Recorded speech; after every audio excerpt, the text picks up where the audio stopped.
SynthFest France 2023. I'm here on the booth of Kiviak with Romain. How are you? I'm good. I'm really good. Kind of tired, but we are really happy to be here and to present our new product, the WOFI.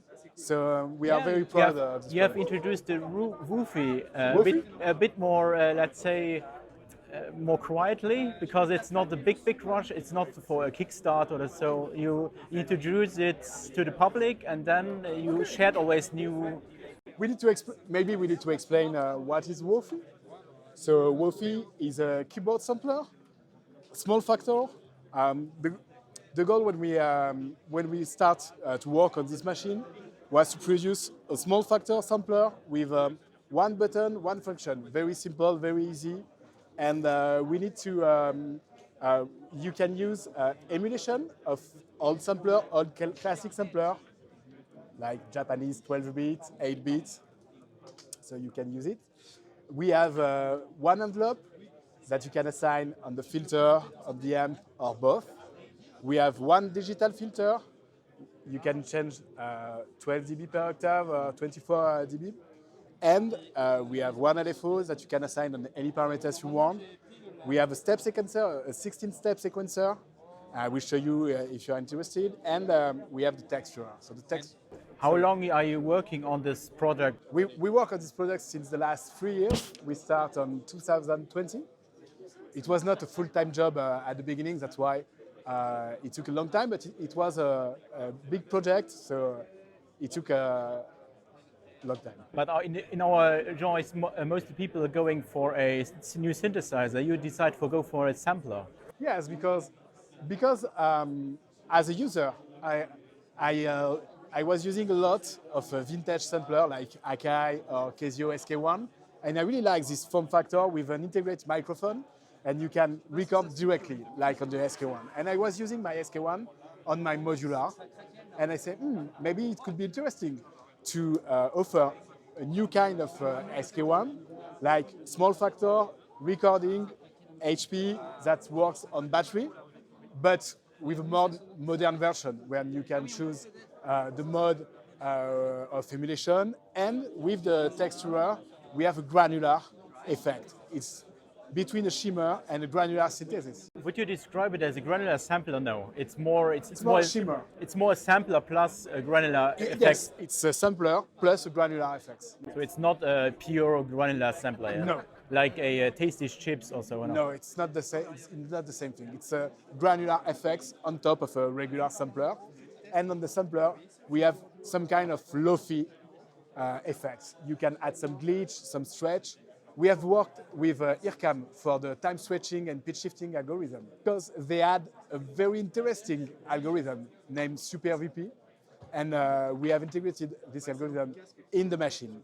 Then, because Kiviak is also an IT company, I was thinking, okay, what we can do that is not existing on the market, on a hardware machine, and I have the idea to add a Wi-Fi chipset and authorize people to share their creation, share their patches over the cloud. So we have developed a cloud platform named My WOFI, and it will be available when the machine will go out. And the cloud platform will be totally free.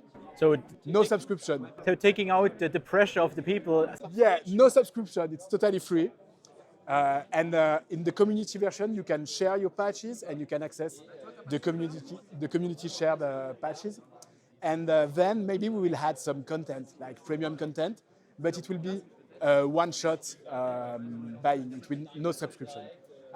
We know nobody wants to pay a subscription. We are not Adobe or big company like this, so we cannot do this.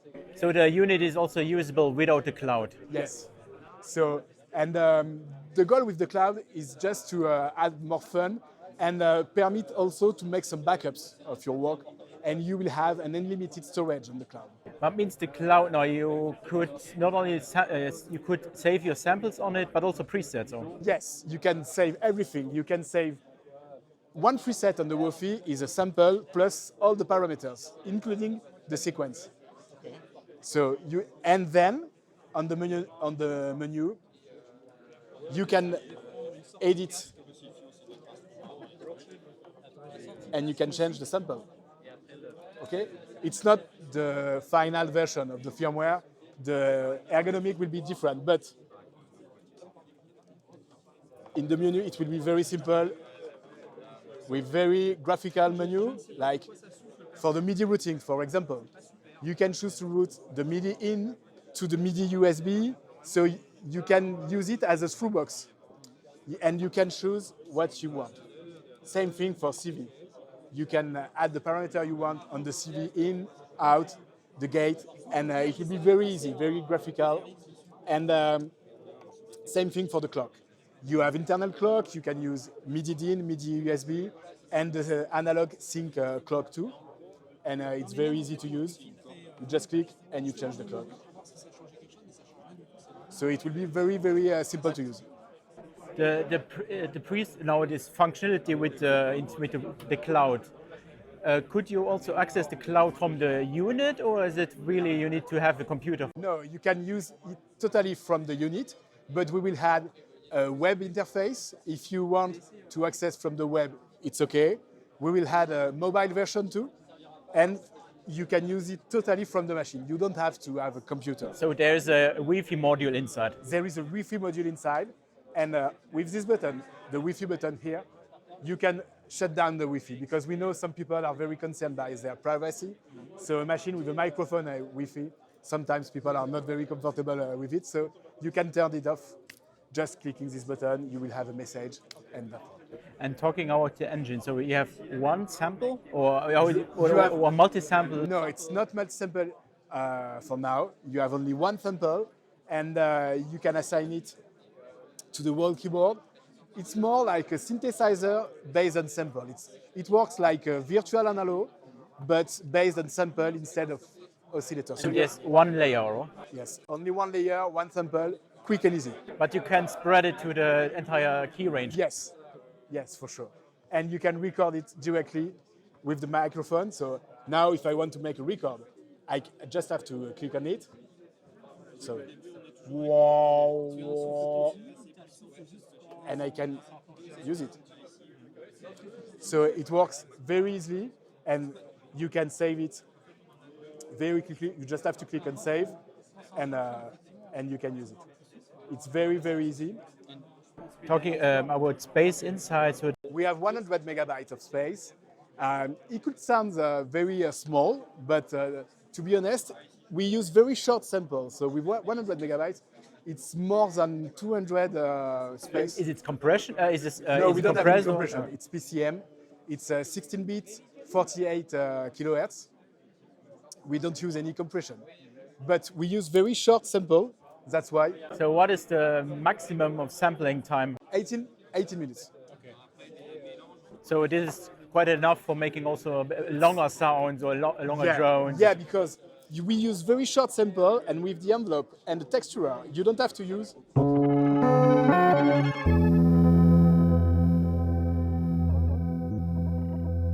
You know, on the vintage synthesizer, like the old Core Game 1 or stuff like that, you have a very short memory at this time. And we use not like a D50 or something, but with the boomerang playing, you can have infinite. And it's very interesting with the texturer when you can use it. So with a small sample of rods, if you change the machine, you can add some noise, you can add some glitch.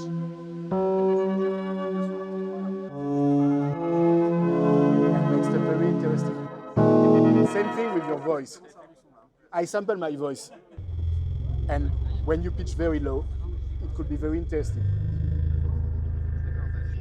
Can we also see the sample on the unit? Or Not for the moment because it's not implemented, but you will have an embedded audio editor. So you can, excuse me, you can edit the start of the sample, the end, and you will see the waveform. You can normalize.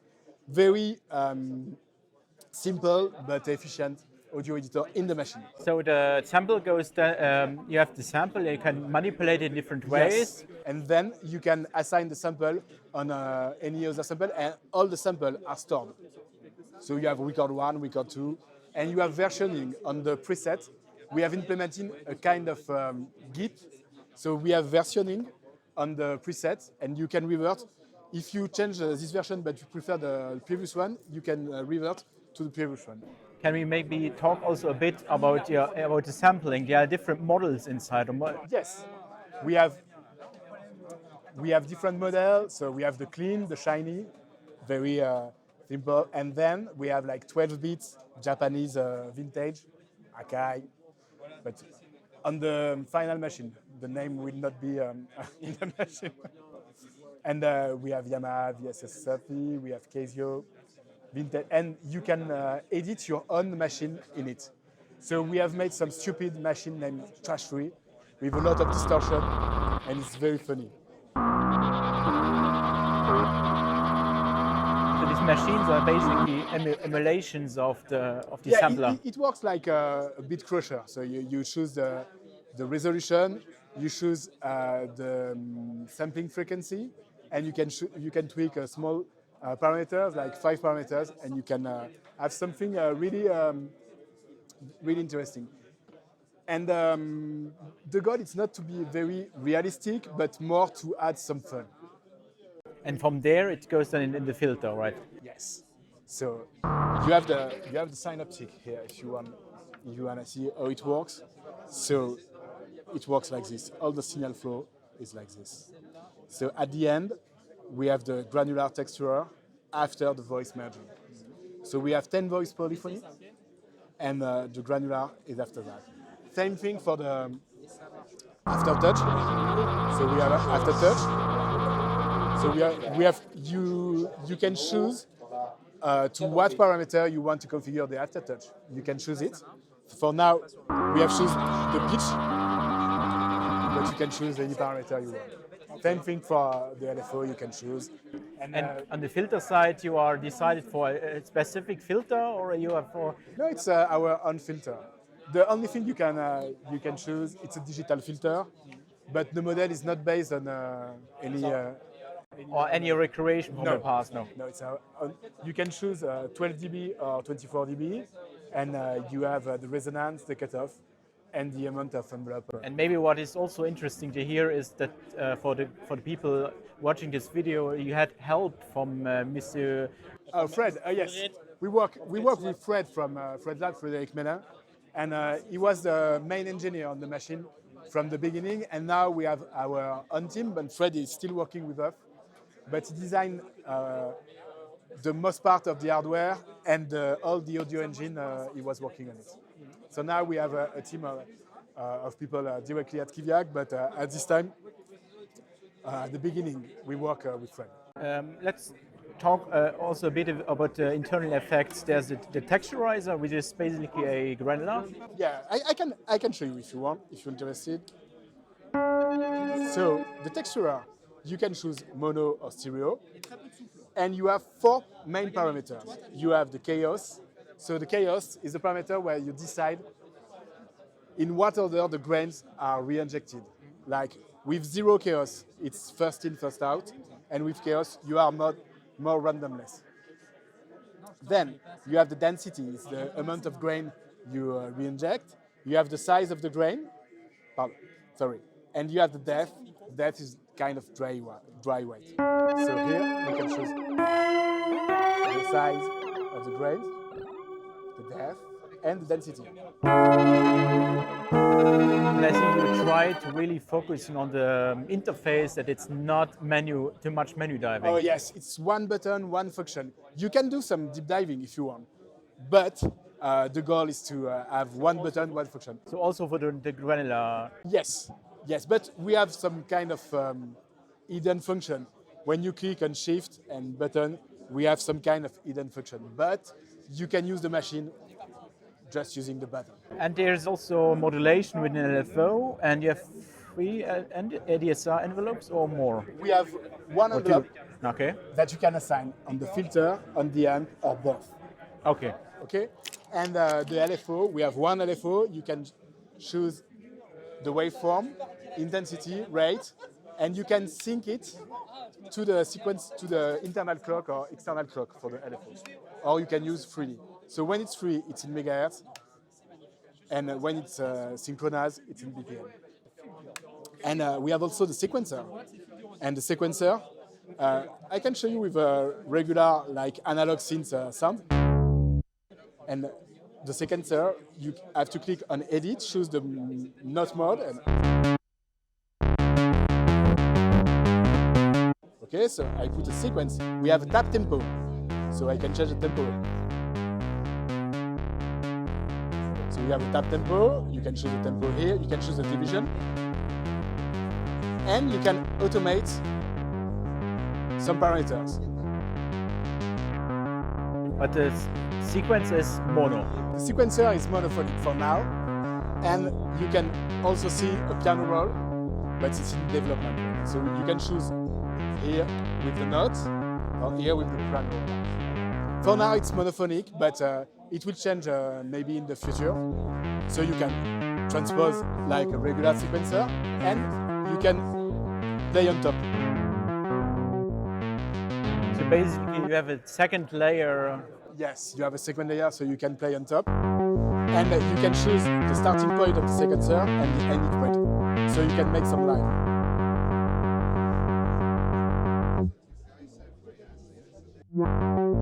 Okay. And the keyboard has the velocity aftertouch? Yes. It's a small keyboard, but it's a good one. Why? Because people always asking on the net, why choosing such a small keypad? Is it? It's because we want to keep a small form factor to make the device mobile. That's why. If you want to play on a more comfortable keyboard, and I can understand because I like big keyboards, you can use it in MIDI. And maybe, if we are successful, maybe we will propose a bigger version. WOFI Pro. Why not? But to be honest, I prefer this small factor. You can put it in the backpack. It works with the embedded power. It's very easy to use. And you said in our pre-talk there's a built-in battery. Yes, we have a built-in battery. As you can see, I removed the power. It's powered by USB, and it's still working. So we have an embedded battery, and it works for 4 hours. So you can use it for hours in your garden, in the forest, in your bed, with your headphones. How much weight? So it's 2 kilograms. 2 kilograms. Okay. 2.2. It's like it's the same weight of a MacBook Pro, a big MacBook Pro. And there also a built-in microphone. We have a built-in microphone, built-in speaker, and for the microphone, for the recorder, you can choose mic or line-in. And for the microphone, you can use a dynamic microphone directly connected on it if you want to use an external microphone. We don't have a phantom power, so you have to use a dynamic microphone, but it works. And I think there is something we can add. We use direct streaming from the memory. That's why you don't have to wait for the loading. Because you're using something very interesting. So no micro SD, you're using your own cartridges. Yes, we have designed our own cartridge because it was fun, because we love retro gaming, and because we use streaming. And with some kind of card, it could be complicated to implement, especially the SD card. It's okay because you can, as you may know, you can use the SD card for filming on 4K too. So it could work, but it's complicated to implement. So maybe in the next year we will propose SD card adapter. If we can propose it, we will. What is the benefit of the card? These cards are super speed. Super, yes. We have good speed and very cheap. And we like the design, and it was fun to do. And to be honest, I hope people will use the cloud platform or use local storage, because you can also use local storage on USB. We will propose an application on your DAW to integrate with Logic on Ableton or something like this, and you can use regular MIDI CX. So the goal is not to lock the people on the cloud platform. So I want to make it clear. It's not the goal to make people locked with us. And the connection side on the connection side, what you have on input outputs, what kinds of on the machine? Yeah. So we have MIDI over USB. We have CV gate. We have line in, line out, And we have a modulation on CV, and we have the sync, the analog sync connection too. So I think we are very complete with big jacks, and we have headphones. Okay. And you choose not USB-C, but the big one. You know why? Because I don't trust the USB-C. It's very fragile. I broke my phone multiple times because of this. Not my phone, but my iPad. And I'm not very confident about USB-C for now. That's why we choose USB-B. And where in the development is now the WOFI? Is it just before the release, or is it, how far is the development? So we are still working on the firmware right now, but the firmware is like 85%, 90% done. Now we are working on the cloud platform. So we have 5 months to finalize the cloud platform. And we will do a Kickstarter in October. And the machine will be available just a few months after that, like first quarter of 2024. So for the early adopters on the Kickstarter, we will deliver somewhere between February to March. Do you have already a price range? Yeah, we have a price range. It will be between 600 and 800, depending of how successful will be the Kickstarter, because if we can produce more machine, it will be. So it's probably the best way to get it more cheaply directly from the. Yeah, it's always the best way to make it cheaper, to sell more. And you are based in France? We are based in France. We are in Avignon, the south of France, and but we have also an office in Berlin. So we opened a new office in Berlin last month. We have one developer over there, but the goal is to hire more developers in Berlin and in Avignon.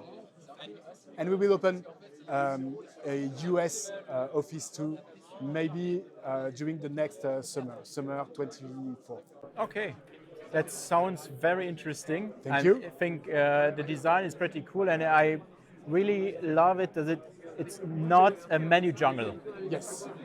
It's very hands-on, and that's something very welcome for me. And maybe there is something we can add. This is I've developed the texturer as a plugin too. So if you want to use the texturer in your DAW, we have a plugin version of the texturer, and it will be available at the same time. Maybe it will be a reward for the early adopters. Like we are not fixed, but I think probably it will be a reward. If you buy WOFI on the Kickstarter, you will have the plugin too, and then the plugin will be sold at 49. We are totally ready for the plugin, but I don't want to release the plugin before the machine. So it will be ready, as you say, 2024, early 20. Yes, but the plugin will be available at the beginning of the Kickstarter in October. So we will release the plugin the day of the Kickstarter. Okay, and you want to say something in your final sentence? I don't know. I'm very happy it's a kind of life achievement for me to purpose this machine. So I'm very happy, and I hope you will love it. Thank you very much. Okay, thank you, Romain. Thank you. I hope to see you again. Bye. Bye.